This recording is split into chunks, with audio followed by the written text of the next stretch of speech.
"Move the truck, Mr. Dalton." Patricia Mullins was already on my lawn, heels biting the grass, clipboard raised like a citation. Her pearls flashed in the late sun.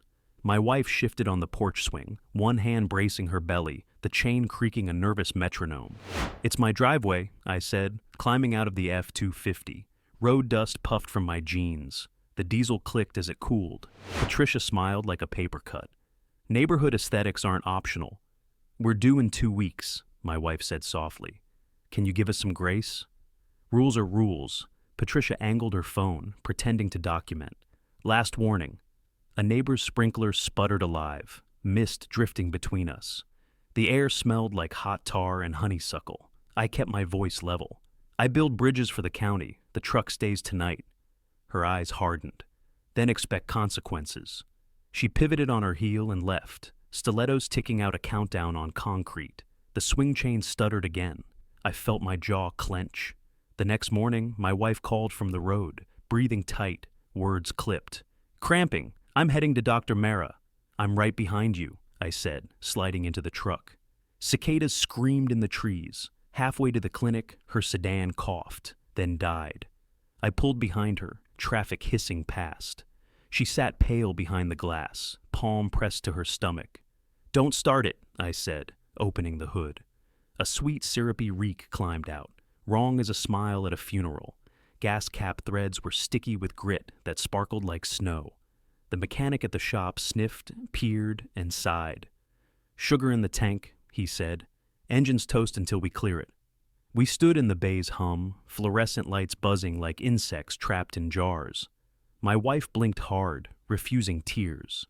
Humiliation rose with the fluorescent buzz, but under it was fear, a steady drumbeat. If labor started now, we'd be stranded. We rode back with the tow, seatbelts clicking, my hand on her knee. At home, the house greeted us with conditioned air and the soft hiss of vents. A notification glowed on my phone from 12:17 a.m. Driveway cam, motion detected. I dismissed it as a raccoon. I opened the clip. Night made our yard a charcoal sketch. A figure moved along the driveway seam, careful, composed.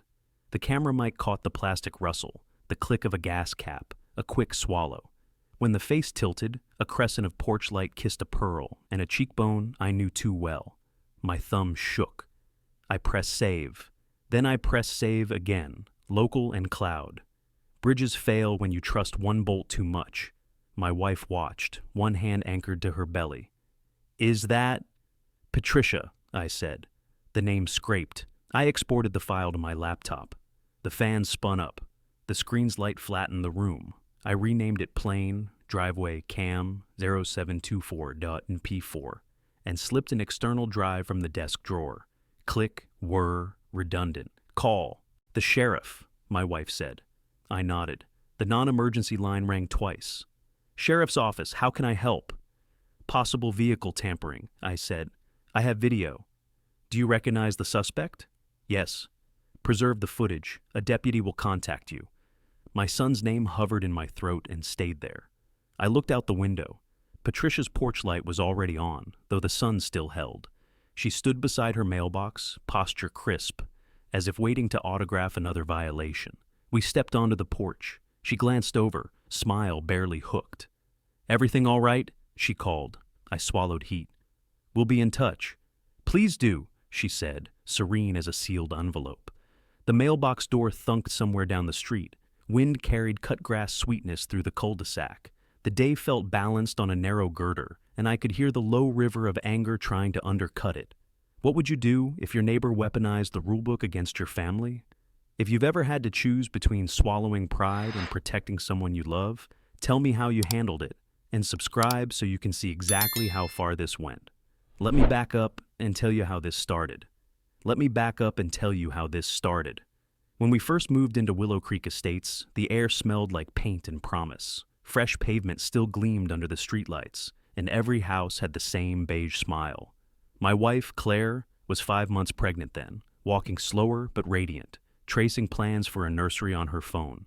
I thought we'd finally built something permanent, a home between bridge projects, a place to rest. Our first HOA meeting broke that illusion. Patricia Mullins stood at the front of the clubhouse, flanked by framed photos of manicured lawns and the community logo embossed in gold. She wore a navy suit that seemed ironed into her. "We're not just neighbors," she said, voice smooth, practiced. "We're stewards of order." Applause followed, soft and obedient.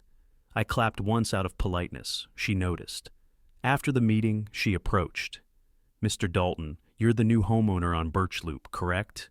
The contractor?" "Engineer," I corrected. Her smile didn't falter. "Good. We like people who fix things. Just make sure you keep them compliant." That was my first warning. 2 weeks later, a letter arrived. Notice of violation.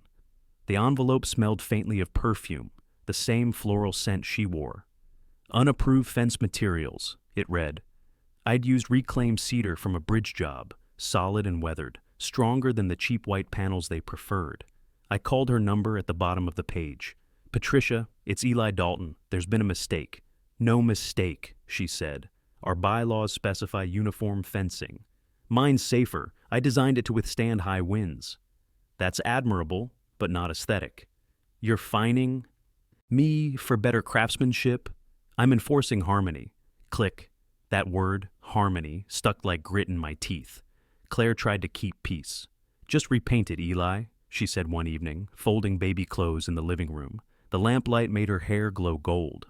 "I'm not repainting good wood because someone wants a postcard neighborhood." She looked tired, hand resting on her belly. "I just want calm." I did too.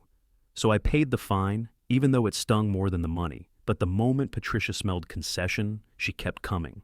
Next came vehicle storage violation for my F-250 parked overnight. Then improper tool storage for the ladder leaning against my garage wall.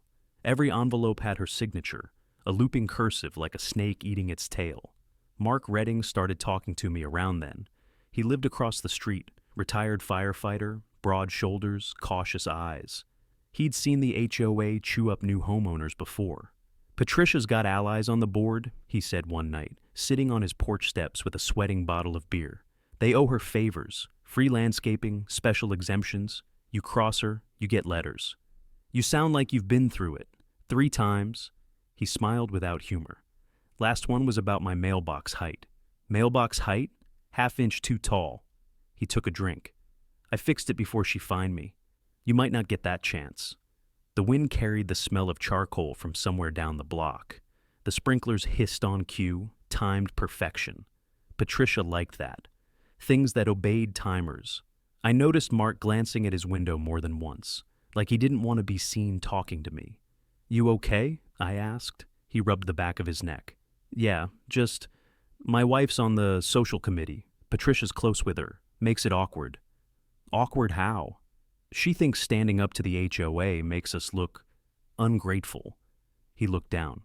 "But she doesn't know what it's like being on the wrong side of Patricia." That night, I caught Patricia's SUV rolling slowly past my driveway, headlights off, just gliding. My porch light clicked on automatically. She accelerated away. My pulse jumped with it. The next morning, a new notice. Unauthorized structure modification. It listed my porch railing. The ink wasn't even dry. Claire touched my shoulder gently. "Ignore her. Stress isn't good for the baby." "But you can't ignore termites. They chew quietly until the beam collapses." I started logging everything. Letters, dates, photos. Old habit from engineering. Document every variable before something fails. I scanned each envelope, stored them in labeled folders. If Patricia wanted to play bureaucrat, I'd answer with evidence. One afternoon, Mark showed up holding his phone low. "She's been talking about you in the HOA group chat," he whispered.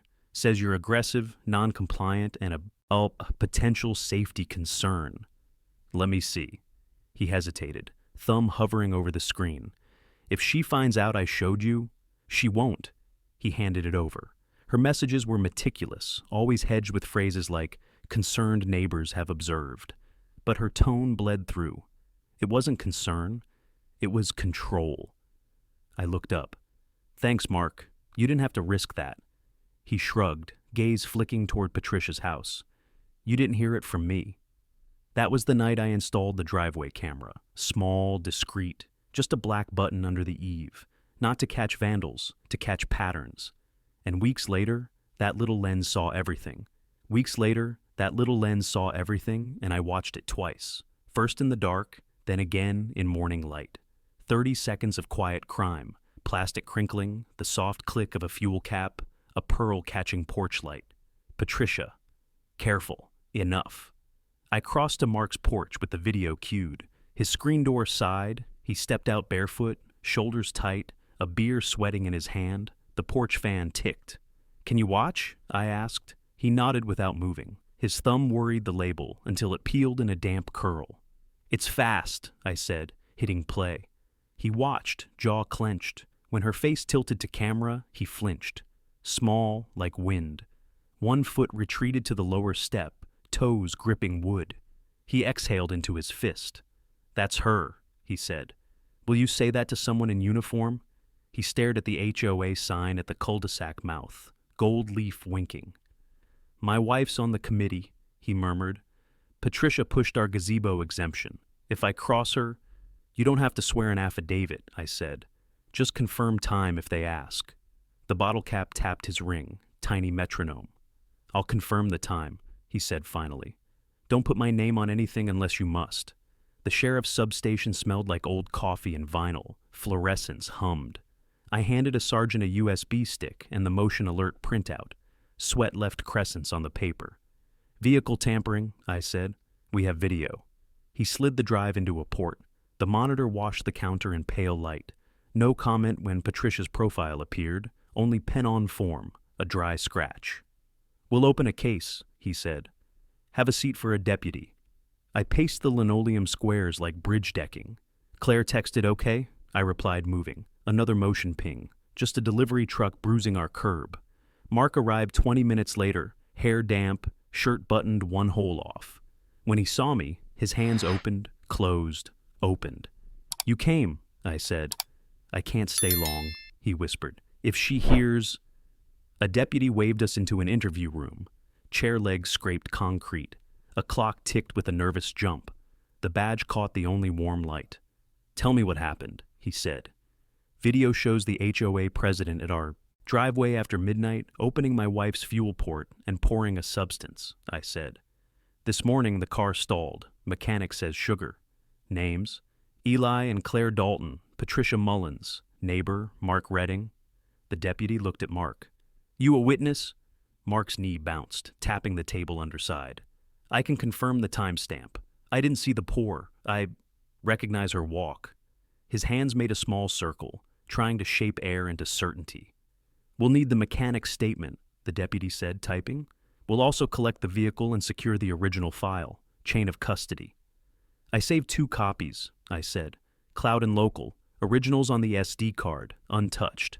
He nodded once, the kind of nod engineers trust. "Sit tight while I brief the detective." In the hall, a vending machine hummed. A soda thunked somewhere. Mark leaned against cinder block and pressed his palm flat like he was taking its temperature. "You good?" I asked. He shook his head, then nodded, then stopped both. "Patricia will come for me." "She already came for us," I said. "We're done making room." Outside, heat shoved the glass doors. I called Claire. Her breath came steady through the line. "They're taking it seriously," I said. "They're pulling the file." "What about Mark?" "He's here. He's standing." Back home, the tow driver winched the sedan onto the flatbed. The cable sang, lights pulsed against our windows. The mechanic called to confirm his report. I asked for a signed statement. I walked the perimeter once more, the camera's dark eye watching me watch it. Across the street, Patricia's shades were drawn against afternoon glare. I felt the look anyway, the cold weight of a ruler laid across knuckles. I opened the mailbox and found a fresh envelope, ink still wet on the edges. "Notice of hearing," it said, "non-compliance." The date was 3 days away. Good, I thought. A public time and place ahead. The notice of hearing sat on my kitchen table, edges still damp from the mailbox mist. 3 days. That's how long I had to prepare for Patricia's little courtroom in the clubhouse. The same beige walls, the same cheap coffee smell, the same power games. Claire wanted me to ignore it. "Let the sheriff handle her," she said, rubbing her belly with small, tired circles. "I can't," I said. "If I don't show up, it's non-compliance. That's how she wins on paper." The refrigerator hummed like static between us. I opened my laptop and pulled up the HOA bylaws PDF, 47 pages of legal molasses, half of it written in Patricia's style, polite but poisonous. I highlighted the clause about tampering and personal retaliation. It wasn't much, but if I got her to slip publicly, it might matter later. Outside, sprinklers clicked in rhythm, little machine hearts keeping time. Mark texted, "She's got people rehearsing statements." "What kind of statements?" I typed back. "Noise complaints, property devaluation. She's painting you as a danger to the community." Of course she was. Patricia never fought clean.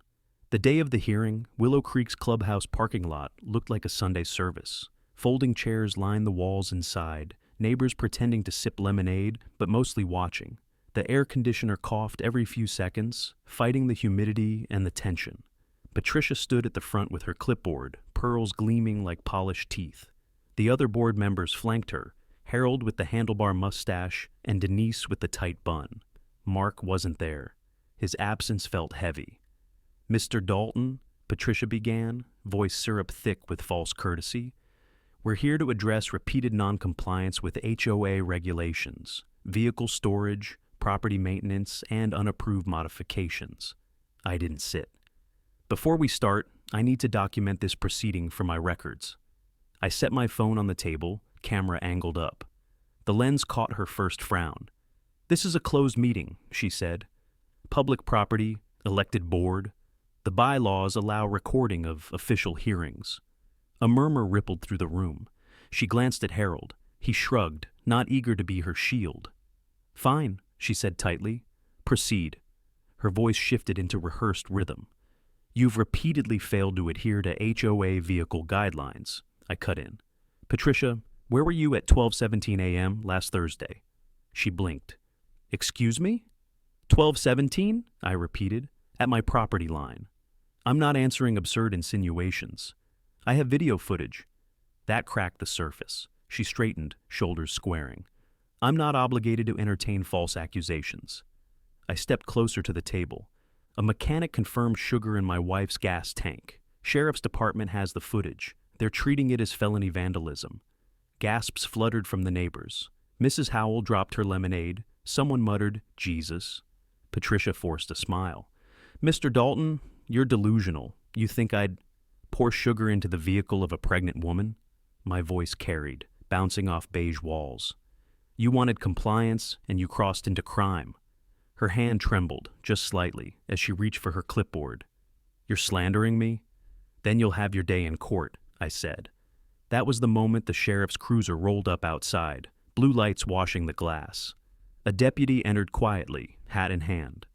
"Ms. Mullins," he said, "we need a word." The room froze. She blinked at him, voice barely audible. "Now?" "Yes, ma'am, now." Every chair creaked as people turned. Harold looked away. Denise pressed her lips thin. Patricia followed him out, the clip-clack of her heels fading down the hallway. The neighbors whispered like dry leaves. Someone turned to me and whispered, "Is it true?" I didn't answer. The deputy's reflection lingered in the clubhouse window, light bars flashing blue across her empty seat. When I got home, Mark was waiting on his porch. "I saw the lights," he said. "She's talking to them right now," I replied. He nodded slowly, eyes darting toward his own house. "My wife's furious I didn't show up to back her. She says you're dragging the neighborhood through the mud." "She'll understand," I said. He hesitated. "No, she won't. Not her. But I saw Patricia that night, Eli. I saw her before she reached your driveway. I just—" He stopped, throat tightening. "You're the only one who can say it," I told him. He rubbed his face, voice low. "Give me a day. Don't wait too long. She won't." The street was quiet again, but not peaceful. Claire watched from our window, the soft glow behind her turning her silhouette into something almost fragile. "Did it work?" she asked when I stepped inside. "Not yet," I said, "but she's off balance." The baby kicked once under her palm, a tiny drumbeat against the storm brewing outside. The next morning, Willow Creek felt like a stage after the curtain fell, quiet but not calm. Patricia's porch light was off for the first time in months, the windows drawn like a closed mouth. Word spread faster than wind. Neighbors who used to nod from their lawns now lingered in driveways, whispering. Every eye carried a question they didn't dare ask out loud. Claire was on the couch, resting, hands folded over her stomach. "Did they arrest her?" she asked, voice soft. "Not yet," I said. "They're interviewing. The deputy said they'll verify the mechanic's report and check for fingerprints." She looked at me like she wanted to believe that justice came in neat steps, like bridge inspections. Measure, assess, repair. But life wasn't poured concrete. It was weather and rust. I drove to the mechanic's shop just after noon. The air inside was a mix of oil, coffee, and metal dust. Dave, the owner, waved from under a lifted sedan. "Dalton, you hear about the report?" "Yeah," I said. "They'll need a written statement." He wiped his hands on a rag and nodded. "Got it right here." He handed me a clipboard, his handwriting big and deliberate. "Fuel filter removed. Sugar residue consistent with intentional contamination." "Thanks," I said. "Hell of a thing," he muttered. "Never seen that outside revenge cases." I smiled thinly. "That's what it is." Driving back through Willow Creek, I spotted Mark's wife, Linda, trimming her roses. She kept her head down, snipping fast, pretending she didn't see me. The air buzzed with sprinklers and judgment. Mark texted me later. "Patricia's spreading rumors. Says you doctored the footage. Letter?" "The sheriff's got the original SD card," I replied. 10 minutes later, "She's calling an emergency board session tonight." Of course she was. I opened my files again, checked the timestamps, rewatched the footage frame by frame. Every time, the same detail. Her hand trembling slightly as she poured, like she knew she was crossing a line even she couldn't rewrite. By evening, thunderclouds stacked over the cul-de-sac. The smell of rain pressed against the air. Mark showed up unannounced, hair damp, eyes tired. "She's losing it," he said, stepping inside. "Told half the neighborhood you've got a vendetta. Claimed the sheriff's investigating you for harassment." I stared at him. "And people believe that?" "They want to. It's easier than believing she'd do something criminal." Claire appeared at the doorway, holding a glass of water. "Mark, you don't have to pick sides. We know it's hard." He looked at her hand on the glass, then at the nursery down the hall, where the faint blue paint still smelled new. "You're good people," he said quietly. "You don't deserve this mess." I leaned on the counter. "Then help me finish it. The deputy said they'll need corroboration about her timeline." He ran a hand over his face. "I was awake that night, watching TV. I saw her walk past my house around midnight, headed your way. I didn't think much of it till now." "Would you say that on record?" He hesitated. The lightning outside flashed, outlining him in white.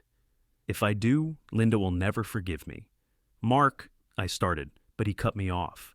"I'm not saying no. I'm saying, give me till tomorrow. I'll figure out how to tell her." The rain finally broke, drumming against the windows. He left with his hood up, shoulders hunched, disappearing into the downpour. Inside, the baby kicked again. Claire smiled faintly. "He'll come through," she said. "I hope so," I murmured, staring at the mason jar on the counter, the one with the sugar-caked fuel filter. I'd sealed it that morning as evidence, but it had become something else, a reminder of how easily sweetness turns to poison. The next day, the deputy called. "Mr. Dalton, we got partial prints on the fuel port. 2 unknowns, 1 match to Ms. Mullins. We're submitting it to the DA." My pulse steadied for the first time in weeks. "What happens now?" "She'll be notified for formal questioning. Stay clear of her till then." I hung up, the sound of rain still echoing faintly in my ears. Patricia's power was cracking, slowly, cleanly, like ice under weight. But cracks make noise. And in Willow Creek, noise always drew attention. That night, a new HOA bulletin appeared in every mailbox, signed by Acting Board Chair Denise R. It was 1 paragraph long. "Until further notice, Ms. Mullins is on administrative leave pending personal matters. The HOA board asks for continued cooperation and community unity." Community unity, Patricia's favorite phrase, now turned against her. I folded the paper, tucked it next to the mason jar, and whispered to the empty room. "That's 1 bolt tightened." "That's 1 bolt tightened," I said, and the room answered with the soft hiss of the vent and the faint rattle of rain in the gutter. Morning came scrubbed and bright. The mason jar on the counter caught a spear of sun. The sugar on the filter glittered like frost. I wrapped it in a towel and drove to the substation. The lobby smelled like floor cleaner and burned coffee. A printer chattered behind the glass. The detective met me with a firm handshake. "Dalton, I'm Ruiz." "Eli," I said. He eyed the jar. "That the filter?" "Sealed," I said. "Pulled by Dave at Metro Auto. He'll testify." Ruiz tapped the lid, listening for the hollow glass note. "We'll log it, send it to the lab. The partial print on the fuel door helped. We're building probable cause." "For an arrest?" I asked. "For a search first," he said. "Phone, computer, we want her messages." "HOA channels," I said. "She uses them like a bullhorn." He nodded. "You mentioned a group chat?"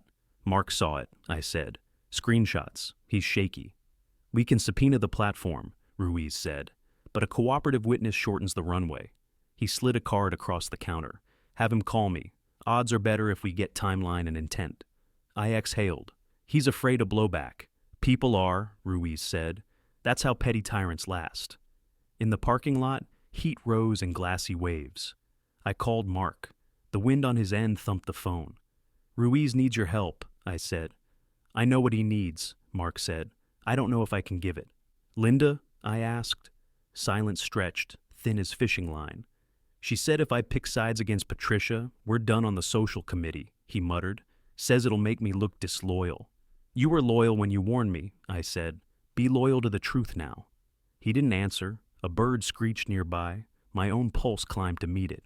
Back home, a white envelope waited under our mat. No stamp. Just my name in that looping cursive. I opened it on the porch rail. The paper had that waxy weight expensive stationery carries when it's meant to intimidate. "Cease and desist," it read. "Any further defamation will result in civil action. Withdraw your false report immediately." Claire stepped beside me, bare feet quiet on wood. "Another letter?" "Lawyered," I said. She traced the header with one finger. "She's panicking." "Panicked people swing," I said. "Keep the doors locked." We changed locations because cabin fever makes bad decisions. I drove Claire to the park by the river, a slice of shade and rippling water that smelled like wet stone. Ducks murmured on the current. We sat on a bench, the paint cool through denim. "She's trying to starve us of calm," Claire said. "Can't," I said. We packed, our own. My phone buzzed. Dave again. "Lab courier picked up the filter," he said. "Chain of custody signed." "Thanks," I said. "You're saving us." "I hate bullies," he said, "especially the clipboard kind." When we pulled back into Willow Creek, the light had that late afternoon honey to it. A small crowd gathered at the clubhouse notice board. Denise, acting chair, was posting a flyer. The tape squeaked. I walked over. The board smelled like sun-warmed plastic. "What's this?" I asked. "Special meeting," she said, not quite looking at me. "Interim leadership until Ms. Mullins resolves her personal matters." "When?" I said. 3 days, she said. "Open comments allowed." Neighbors read, eyes darting between the flyer and me. One cleared his throat. "Eli," he said, "we didn't sign up for drama." I kept my voice level. "Neither did we." Denise swallowed. "Keep it civil, please." That night, Claire slept light. I lay awake listening. House ticks, refrigerator hum, a distant engine rolling slow. Around midnight, my phone lit the ceiling. New email, sheriff's office, affidavit draft. I padded to the kitchen, cool tile underfoot, and opened the PDF. Ruiz had written clean and spare. Dates, times, the video, the mechanic, the partial print. No adjectives, just structure. He'd folded my anger into paragraphs that could carry weight in a courtroom. I signed electronically, my fingertip leaving a wobble in the otherwise straight line. I forwarded it to Claire's account, then to a backup. Redundancy again. Bridges, bolts. At dawn, I found Mark on his porch in an old hoodie, coffee steaming. The sky was a chalk smudge. "You got a minute?" I asked. His eyes were red at the rims. "Linda's not talking to me," he said. "I'm sorry," I said. He stared at his cup. "She thinks we can't live here if Patricia falls. Says the board will remember." "Boards change," I said. "She says people don't." He rubbed his thumb along the mug seam. I watched the video again. I can hear the bag. I can hear the cap. His voice thinned. "I can't unknow it." "Then help me fix what you know," I said. He stood, joints cracking softly.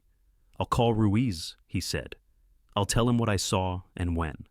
"Thank you," I said. He lifted a hand. "Don't thank me yet." An hour later, Ruiz texted. "Got Redding's statement. It helps. Judge approved limited warrant, phones and HOA email. Executing today. Stay home." I read it twice. The quiet in the house felt heavier, like the air had picked up a load and was walking carefully with it. Around noon, 2 unmarked sedans rolled past Patricia's place. Doors thumped. The knock on her door sounded polite and final. Shades twitched. A voice. More voices. The click of a latch.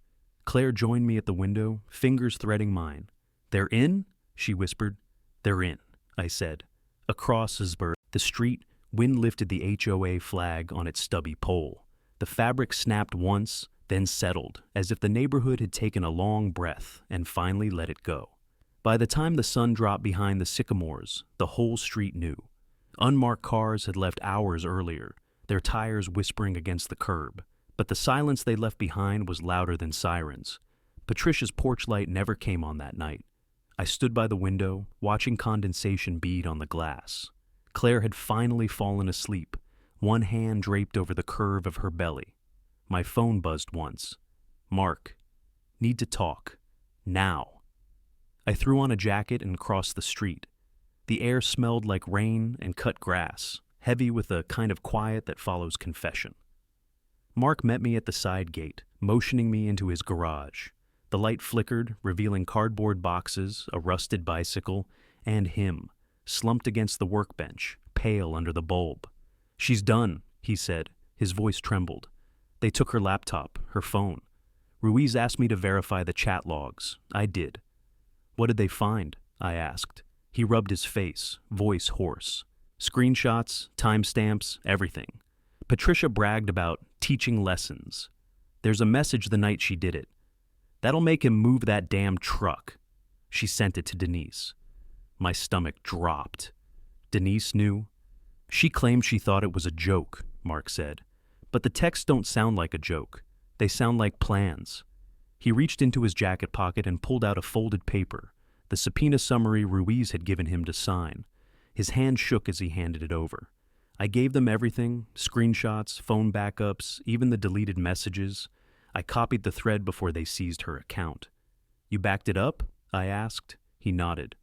"Old firefighter habit, always duplicate evidence." I couldn't help but smile. "Good man." Mark looked toward his house. "Linda's furious. She called me a traitor." His voice cracked. "She said I embarrassed her in front of the board." "Mark, you did the right thing." He pressed his palms to the bench, head bowed. "I keep telling myself that, but right now it feels like I just lit my own porch on fire." The garage clock ticked, filling the space between us. Outside, a dog barked twice and stopped.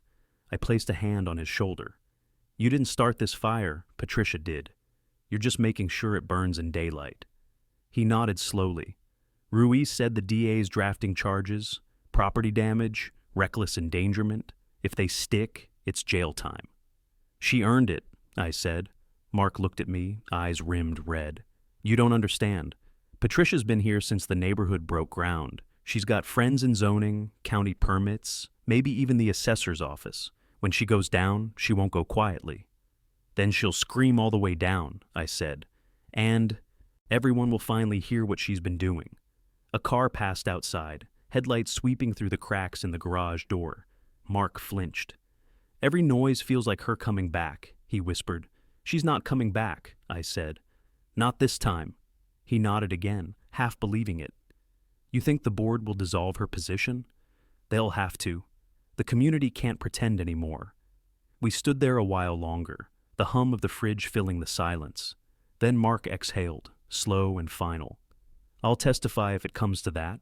She almost hurt your wife. I can't sit on my hands after that." I smiled, tired but grateful. "You just changed everything, Mark." Back home, I found Claire awake, eyes reflecting the porch light. "Was that Mark?" "Yeah," I said. "He talked to Ruiz. It's all out now." She nodded, voice soft. "It's over?" "Almost," I said. "The sheriff still needs the DA's approval, but with the messages, the fingerprints, the footage, it's airtight." Claire leaned back, sighing. She'll hate losing control. She already lost it, I said. Outside, thunder rolled distant but steady, like a bridge testing its own strength. The mason jar sat on the counter where I'd left it, catching the faint reflection of blue light from the TV. I stood there watching it, that cloudy mix of sugar and gasoline, and thought about how Mark's courage had turned evidence into leverage. Sometimes the only way to rebuild is to expose the cracks, one by one, until there's nowhere left to hide. The next morning broke quiet but tense, the kind of silence that hums under the skin. The air was cool, heavy with dew, and the cul-de-sac felt like it was holding its breath. Patricia's house sat dark, porch light off, blinds drawn, her perfect lawn now littered with yesterday's flyers curling in the damp. For once, the clipboard queen had no audience. Claire poured coffee in the kitchen, steam ghosting up between us. "You think it's really over?" she asked. "Not yet," I said, taking the mug. "Ruiz said the DA wants to move, but they'll need a public statement, something that makes the case bulletproof." Claire frowned. "Public? As in news?" "As in transparency," I said. Patricia built her power on secrets. Time to burn the curtain. She rested her hands on the counter, thumb tracing the coffee ring. "I just want our names cleared before the baby comes." "That's exactly what I want too," I said. By 9, the sheriff's substation buzzed like a hornet's nest. Phones rang, printers clicked, and Ruiz looked more tired than usual. He motioned me into a small conference room, walls covered with dry erase maps of county zones. "We've got the DA's go-ahead," he said, sliding a folder across the table. "Property destruction and reckless endangerment. The judge signed the warrant for formal arrest."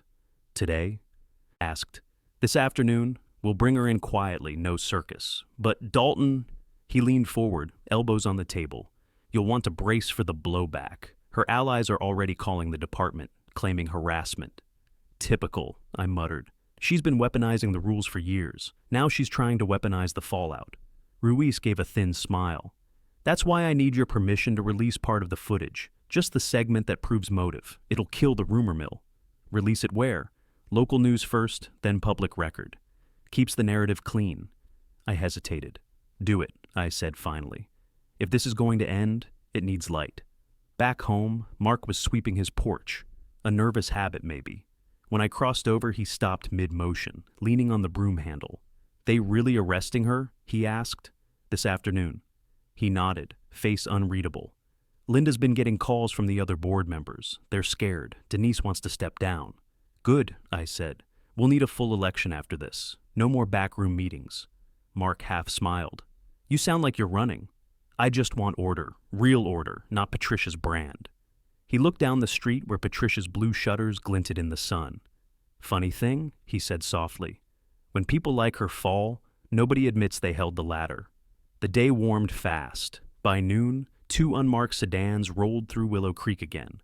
No sirens, no shouting. Just Ruiz and another deputy walking calmly to Patricia's door. Curtains twitched all up and down the block. Claire stood beside me at the window, one hand braced against her belly. "She's still inside?" "Yeah," I said, "probably talking circles." A few minutes later, the deputies escorted her out. She wasn't in handcuffs, not yet, but her face had the waxy, frozen look of someone who'd lost command of the room. Neighbors filmed through blinds. Patricia's pearls caught the sunlight once more, and for the first time, they didn't gleam. They glared. When the cruiser pulled away, Claire exhaled. "That's it," she whispered. "That's justice." "Almost," I said. "Now we rebuild." That evening, I drove to Metro Auto to pick up the evidence log. Dave met me at the counter, grease on his sleeves. "Got the filter report back," he said, handing me a sealed envelope. "Sugar confirmed. Concentration level high enough to clog the injectors in minutes. Intentional sabotage, no doubt." I signed the paperwork and tucked it into the same box as the mason jar. The jar clinked softly, like punctuation. On the drive home, twilight bled orange over the cul-de-sac. Mark waved from his porch, phone in hand. "It's on the news," he shouted. At home, I turned on the TV.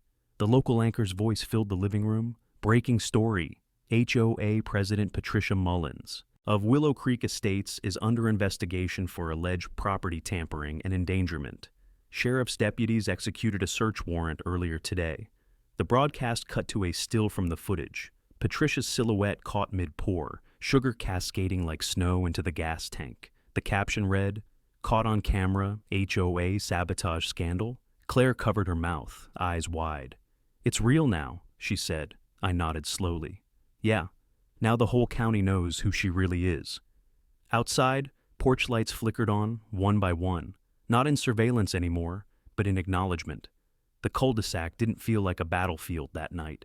It felt like recovery. I set the mason jar on the windowsill, the last light of the day glinting off the glass. Sweetness turned poison, now turned proof. By the next morning, the news had spread far beyond Willow Creek. The HOA scandal was on every local feed, shared and reshared. Patricia's name pinned like a warning label. The footage looped on the 10 o'clock broadcast, sugar glinting under the porch light, that perfect posture now immortalized in shame. I woke before sunrise, the house still quiet. Claire slept on her side, her breath slow, steady. The baby had settled too. I made coffee in the dark and stared through the kitchen window at Patricia's house. Empty, still, blinds drawn like eyelids that refused to open. By 7, Mark was at my door, holding a folder. "They're calling an emergency HOA election," he said. His voice was hushed, cautious, like the neighborhood itself could be listening. "Denise stepped down last night. The board's in freefall." "Good," I said. "Time to rebuild." He nodded but didn't smile. "Half the neighbors are with us. The other half think you ruined the community." "They're not wrong," I said. "I ruined her community. Ours starts next." We sat at the table going over bylaws, real ones this time. Mark read out loud. "In the event of vacancy of multiple officers, any homeowner may petition for interim leadership with 20 signatures." 20? I said. "That's doable before noon." We went door to door, clipboards in hand. Some opened their doors halfway. Others smiled sheepishly and signed fast. Every signature felt like turning a bolt back into place. A few refused. One neighbor even muttered, "You should have just moved, Eli." I didn't argue. Change isn't about convincing everyone, it's about moving anyway. By lunchtime, we had 28 names. I scanned the pages and emailed them to Denise with a copy to the sheriff's office. No more secret meetings. Everything on record. At 2, I met Ruiz in the substation lobby. "You're thorough," he said, glancing at the petition. "Engineer's habit," I said. "Measure twice, cut once." He smiled faintly. "The DA filed charges this morning. She'll be arraigned Monday." "Will she fight it?" "She'll try. But with the video, fingerprints, and the texts, she doesn't have much ground." I nodded, the weight of months starting to shift off my shoulders. "What happens to the HOA?" "That's up to you folks," Ruiz said. "We handle crime, not politics." Politics. The word tasted bitter, but maybe it was necessary. That evening, the neighborhood met in the clubhouse again. Same room, same air conditioner hum, but different eyes. Mark stood beside me, posture straighter than usual. Claire sat near the back, hands resting on her stomach, watching. Denise called the meeting to order. Her voice wavered. "Effective immediately. Patricia Mullins is suspended pending legal proceedings. The board is dissolved until further notice. Nominations for interim leadership are open." Murmurs rippled. One man raised his hand. "We need someone who understands rules but doesn't weaponize them." Another woman said, "Someone who actually builds things, not finds them." Mark nudged me. "They're talking about you." I shook my head. "No, I'm not." Claire caught my eye from the back row. Her expression said it all. "Finish what you started." I stood. "If no one objects, I'll serve temporarily, not as an enforcer, as an auditor. Every bylaw, every process, every dollar Patricia touched will be reviewed, and every meeting recorded." A low rumble of approval filled the room. People nodded, one even clapped quietly. "Transparency," I said louder. "That's the only way this community heals." After the vote, Mark and I lingered in the empty clubhouse. The carpet still smelled like lemonade and dust. "You sure you want the job?" he asked. "I don't," I said. "But I can't hand it back to someone like her." He laughed softly. "Fair." I looked around the room, the same space where Patricia once humiliated people over mailbox colors and lawn height. "We'll start with structure," I said. "New checks, open minutes, and public audits." And what about her supporters? Mark asked. Let the light fall where it falls, I said. Later, at home, Claire had candles lit on the counter. Congratulations, Mr. Acting Chair, she teased. I smiled, tired. Temporary, until it's fixed. She kissed my cheek. Then fix it. Outside, Willow Creek was quiet again. Not the brittle silence of fear, but something gentler. Streetlights glowed steady, no longer eyes but beacons. I sat by the window with the mason jar beside me. Inside, the sugar had hardened into a crystalline crust. Proof, yes, but also transformation. Even corruption, under pressure and light, turns solid. The new HOA meeting drew the biggest crowd Willow Creek had ever seen. Cars lined both sides of Birch Loop, headlights slicing through the humid dusk. The clubhouse, once Patricia's private stage, buzzed with low voices and restless energy. Someone had brought a projector from the elementary school down the road, its fan humming like a heartbeat against the wall. I arrived early with Mark, carrying a box of files and the mason jar sealed in plastic. It wasn't just evidence anymore, it was the story's closing symbol, proof of everything we'd endured. Denise, pale and shaky, sat near the front table. You sure you want to do this? She asked. No, I said, setting down the box. But we can't rebuild until people see the cracks. By 6, every chair was filled. Some neighbors stood along the back wall, arms crossed. Claire sat near the center aisle, hands folded over her belly, gaze steady. She'd insisted on coming, even though she was due any day now. When the murmurs died down, I stood. The projector threw pale light across my notes. My name's Eli Dalton, I began, voice low but even. You all know what happened these past few months. You saw the headlines. But what you haven't seen are the patterns, the paper trail Patricia built beneath all of us. I held up a file. Under her leadership, this HOA fined 19 households in 1 year, 32 violations total. Of those, 28 came from 3 families she had personal disputes with. She also authorized reimbursements to herself, administrative costs, totaling nearly $8,000. Whispers rippled through the room. The sound reminded me of wind sliding through scaffold cables, tense and rising. I clicked the next slide, screenshots of Patricia's messages projected onto the wall. Her words glowed in pale blue bubbles. He'll learn, respect the hard way. Sometimes you have to enforce compliance through inconvenience. Gasps filled the room. A man near the back muttered, "That's criminal." Already under review by the DA, I said. But what matters tonight isn't her punishment. It's what comes next for us. From the front row, Harold, her old ally, raised a hand. His voice quavered, but carried. You think exposing her makes you better? You embarrassed this neighborhood. You dragged us through the mud. I met his eyes. She poured sugar into my wife's gas tank while she was 8 months pregnant. I didn't embarrass this neighborhood. She did. I just turned on the light. A murmur of agreement followed, louder this time.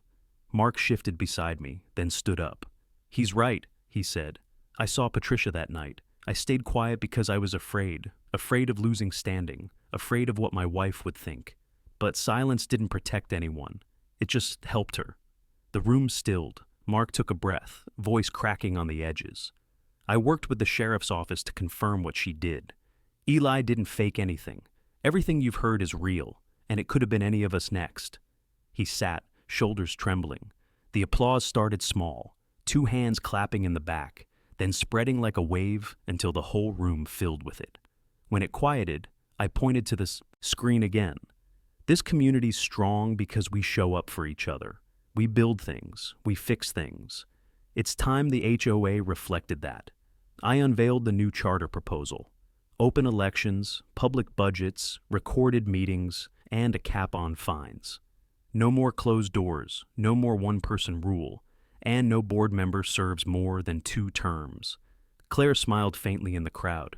I could see her mouth the words, "Finish it." I set the mason jar on the table beside me. The glass caught the projector light, scattering it across the ceiling like tiny reflections of consequence. This is what happens when you let control rot, I said quietly. We can do better. Denise stood. All those in favor of adopting the reform charter? Hands rose across the room, slowly at first, then almost unanimous. Even Harold lifted his, eyes down. The vote passed. Applause broke again, steadier now. Relief moved through the crowd like the first breeze after a storm. Afterward, people lingered. Neighbors I barely knew came up, offering quiet apologies, gratitude, even hugs. For once, the HOA clubhouse didn't feel like a courtroom. It felt like a foundation. Mark clapped me on the shoulder as the last few lights dimmed. "You did it," he said. "We did it," I corrected. He smiled, the first genuine one I'd seen in weeks. "She's gonna hate seeing your name on the new letterhead." "Let her," I said. "We're finally building something worth protecting." Outside, the night was calm. The air smelled of fresh-cut lawns and something cleaner. Maybe peace. I glanced once more at the jar in my hand before locking up. Under the streetlight, the crystallized sugar gleamed like salt, like proof that even bitterness can harden into something clear. The news crews arrived before sunrise. Vans with satellite dishes lined the curb, their cables coiled like snakes along the sidewalk.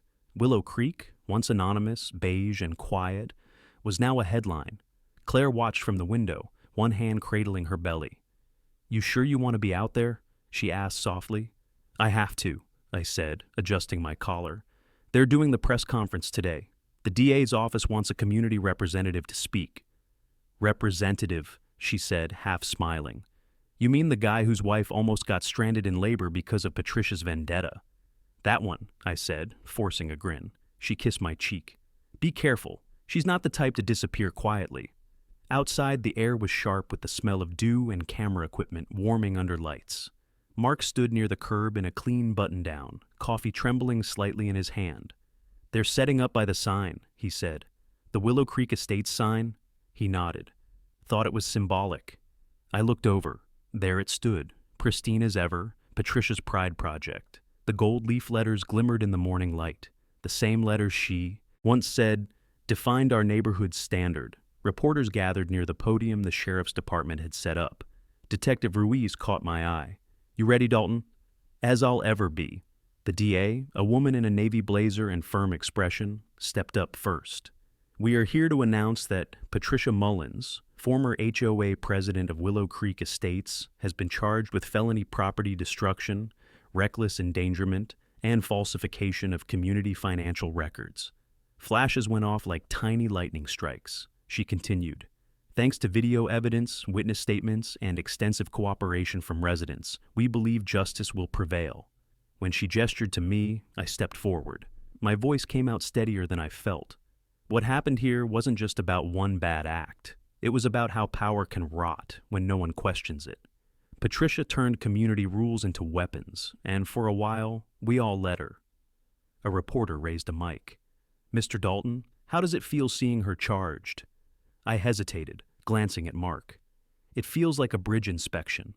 You don't celebrate finding cracks. You fix them before someone falls." Laughter rippled softly through the crowd, but it faded as motion caught the corner of my eye. A black sedan pulled up near the curb. The door opened, and Patricia stepped out, flanked by her lawyer. Gasps broke the quiet. She looked smaller without her heels, dressed in a gray suit that swallowed her confidence. But her eyes were the same, cold and sharp. She approached the microphones before anyone could stop her. "This is a witch hunt," she said, voice thin but defiant. "I served this community for 15 years. And now, because one man couldn't follow basic rules, my name is being dragged through the mud." Ruiz stepped between her and the podium. "Ms. Mullins, you're under instruction not to." She shoved past him. "You think you're heroes? You've destroyed this neighborhood's reputation. Property values will plummet. The press will brand us all criminals." Mark moved closer to me, whispering, "She's unraveling." I stepped forward slowly. "Patricia," I said, loud enough for the cameras to catch. "The only thing that destroyed this neighborhood was your need for control." She turned to me, trembling with fury. "You think you're better than me?" "No," I said, "just honest." The sheriff's deputy touched her arm gently. "Ma'am, that's enough." She jerked free, but the fight was gone from her movements. Her lawyer murmured something about no comment, and together they retreated toward the car. Reporters shouted questions, but she kept her head down. The sedan door closed with a muted finality. As it pulled away, I exhaled for what felt like the first time in months. The DA returned to the mic. "We'll proceed with arraignment next week. Thank you all for your cooperation." The crowd began to Scatter, the hum of conversation turning into relief. Mark clapped me on the shoulder. "That was it," he said. "She's done." I looked at the gold Willow Creek sign behind the cameras, its polished surface now reflecting the flashing lights, a warning instead of a welcome. "She's done," I echoed. Ruiz approached with a faint grin. "Never seen a community turn the tide like that. You should stick around for the rebuild." "I intend to," I said. The morning sun climbed higher, washing the cul-de-sac in gold. For the first time since moving here, Willow Creek didn't look perfect. It looked real, lived in. Ours. Claire met me at the door when I got home. "How'd it go?" I smiled, taking her hand. "Bridge held." 3 weeks later, the cicadas came back, their drone rolling through Willow Creek like a summer engine finally restarting. The cul-de-sac looked ordinary again, lawns trimmed, mailboxes upright, driveways clear. But under the quiet, something fundamental had shifted. Patricia's house sat empty. The windows were dark, the for sale sign half shadowed by the oak tree she'd once fined a neighbor for trimming unevenly. I'd heard the DA offered her a plea: probation, restitution, community service. No jail, but no power either. She'd moved out 2 days after the hearing, pearls traded for sunglasses, silence replacing speeches.